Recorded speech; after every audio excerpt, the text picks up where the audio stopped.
What's up, everybody? Welcome back to the channel and welcome to a new video. Now, when last we met, I was in Denver moving into my new truck. It's out on its maiden voyage, at least for me, and it did fine.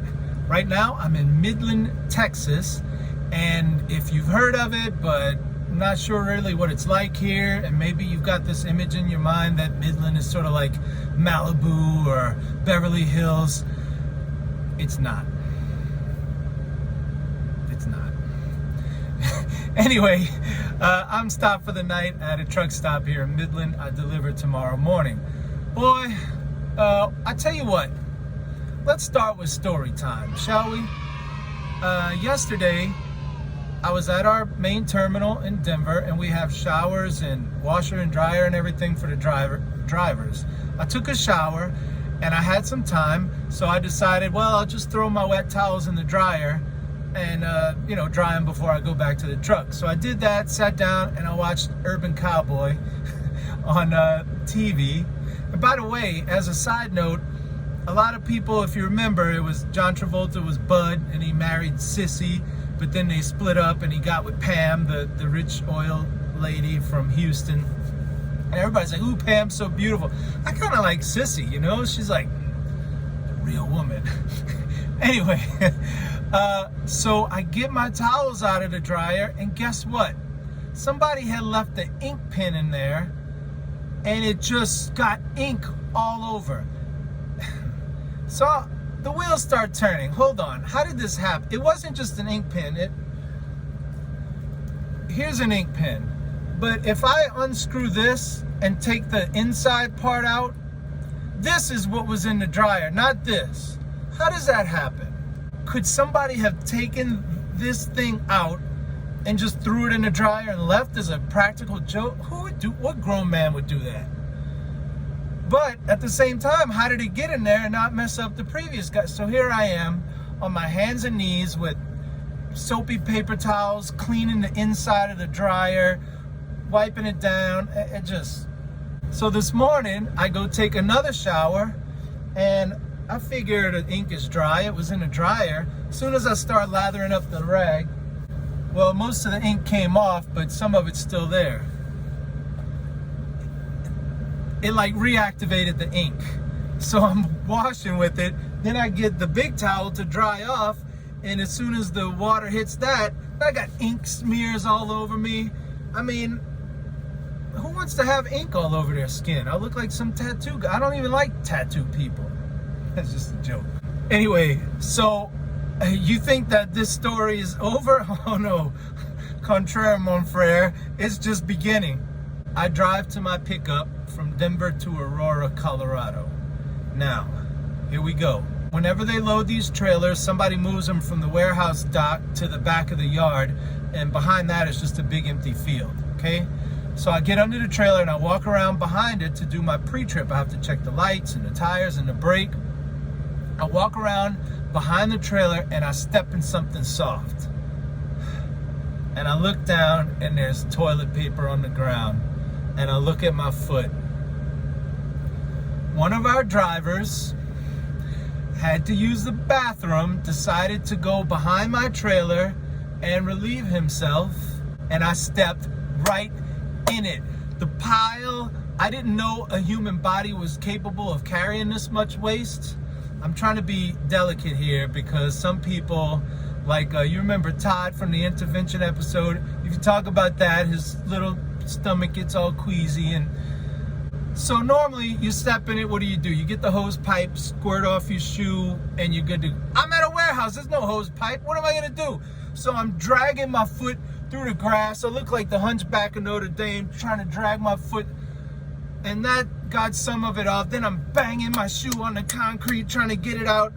I got the wire brush, I'm trying to get in the grooves. I got these Lysol wipes, and I put gloves on. I'm trying to get everything out with that.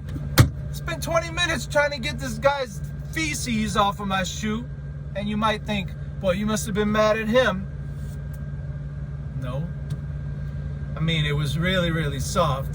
So I'm thinking the guy had to go and it was an emergency. You know who I'm mad at? I'll tell you what, we're in the middle of story time. Let's do story 1 and 1A.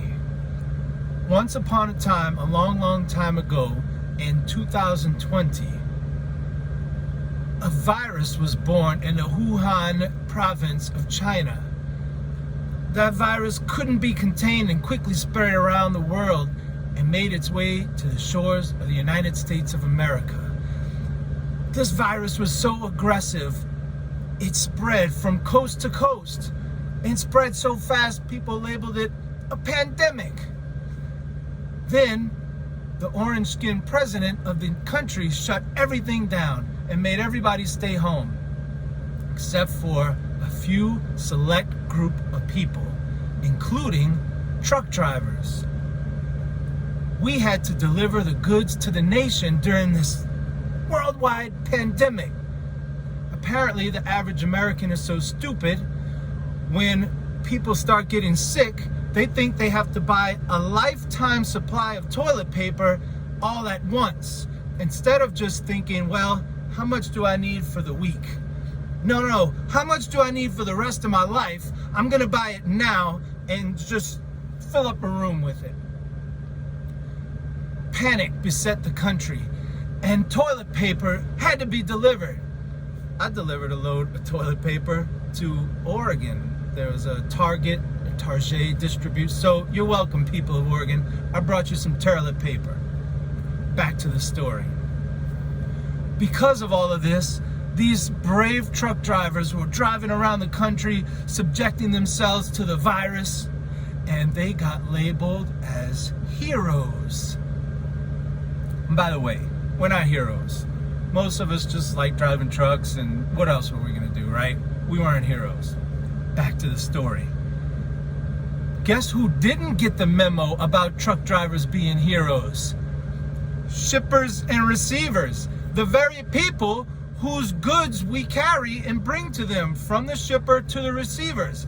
Why can't they at the very least put a portalet, a disgusting portalet out there, and have it cleaned once a week or once every 2 weeks? Look, we're not heroes, but we're not animals. Can we at least use the bathroom with a little bit of dignity instead of squatting behind a trailer? That's who I blame, not the driver.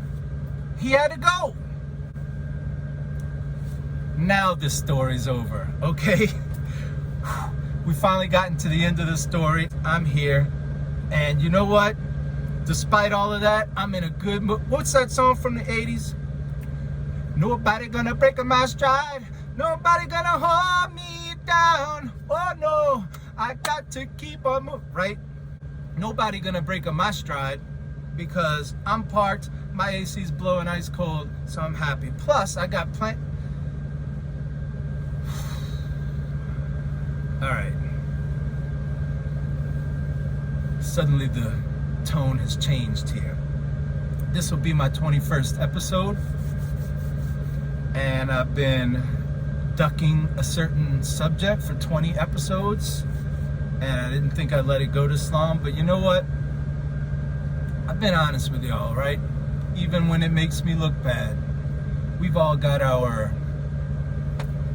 Nobody's perfect. We're all imperfect human beings, right? But we have stuff that we don't tell people because either we're embarrassed or ashamed, we're afraid that we'll be judged, ridiculed, derided, scorned, outcast from society. People will look at us differently.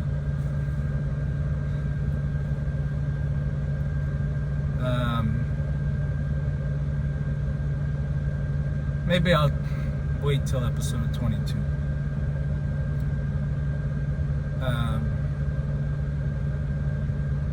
Now, you know what? I already started. I can't. I'll just say it, all right?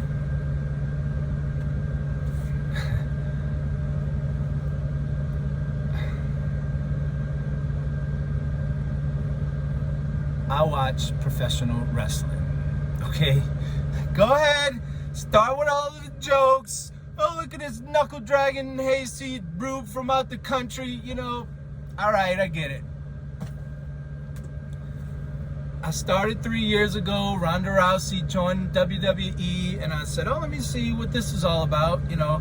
And I don't watch every week, but I watch, okay? Make fun of me all you want. At least I'm honest.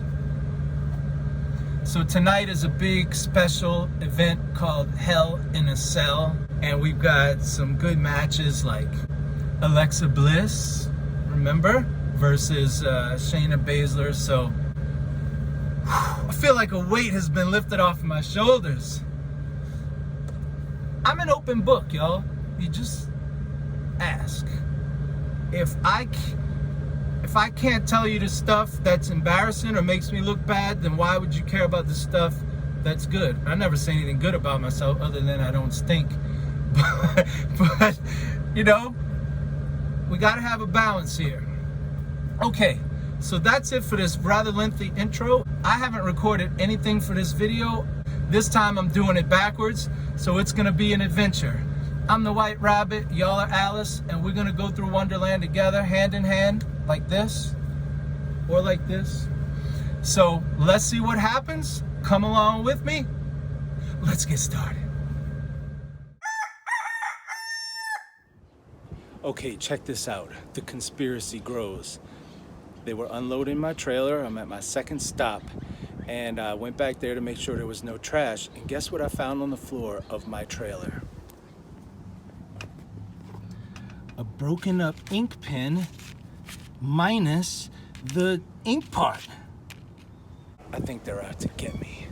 Stay tuned, we'll see where this goes.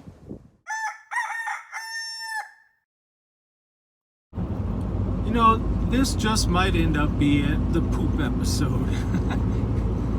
I was thinking, you know, last video I said I want to try to put information out there for new drivers or people thinking about becoming a driver. And one of the things, I watch a lot of YouTube channels that are about trucking from truck drivers. And nobody ever talks about number 2. So I'll address it. We talked about it a little in the intro, but if you're the type of person that goes to the bathroom a lot, you know, this might not be for you. If you're the person that has to use your own toilet, definitely ain't for you. But also, like, imagine this, because this happened to me this past winter. I was somewhere in Pennsylvania, small town, can't even remember the name, and there was this old truck stop. Half of it had been shut down. It was spooky, but in a cool way, you know. Hopefully I'll go back there, I'll video. It was before I was doing videos. Freezing cold, right? So I don't know, I woke up at about 11:30 or midnight, and my stomach was in knots. I was like, oh man, oh no. Now, it was cold, but I had my bunk heater on. I was just wearing, you know, a t-shirt and shorts, sleeping. Had to wake up at 2 a.m. or 3 a.m. I was like, oh, you know. Climb down the steps. I sleep in the top bunk. Take off my t-shirt and shorts. Put on all my winter clothes. Socks, jeans, a thermal undershirt, a shirt, a coat, a knit hat. Leave the truck. Walk through the freezing cold parking lot. All of these truck stop parking lots are big, obviously, they're full of trucks. To get to the store, then you get in the store, you got the fluorescent lights. You know how they say you shouldn't watch TV or use your cell phone right before bed? It keeps you up, the light, something. It has disrupted your sleep. You finish, you gotta walk back out through the cold, all the way across the parking lot, get in, get completely undressed again, put on your t-shirt, get back into bed, and hope that you fall back to sleep reasonably fast. We can't just roll out of bed and go to the bathroom. It's a big production.